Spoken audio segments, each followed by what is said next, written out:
Welcome back to my channel. Ang gagawin ko today, ipapakita ko ang mga talong na mapait. Para siyang ampalaya. So, talong ang tawag sa eggplant sa English.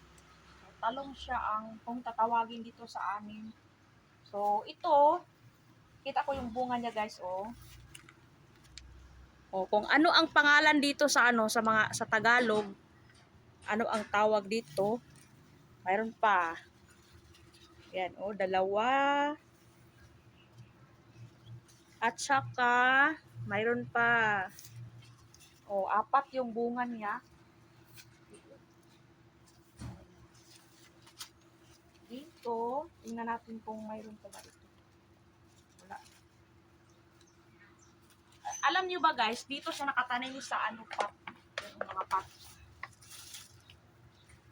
Sapat ko lang ito tinanim kasi pag babaha sa amin, lusaw yung mga tanim. At ipakita ko din yung aking mga kalamansi na hitik sa kanyang bunga. Ito, ayan. Ayan, daming bunga ng aking kalamansi. At ipakita ko na ang tinataniman ko ay ito lang.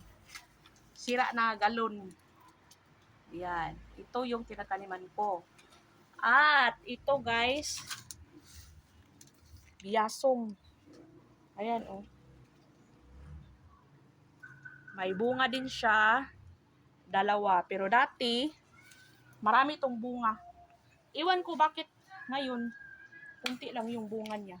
At ipakita ko din yung iba kong kalamansi. Ito. Oh, ito pa yung mga kalamansi ko guys, oh. Tinanim ko to sa ayan, oh.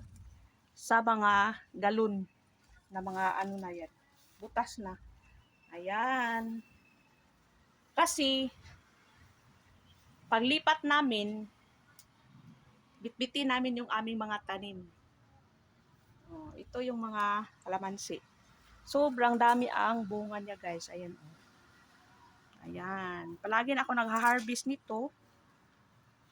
So, yun lang guys. Thank you for watching. Bye! No? Ay, 2 minutes siya.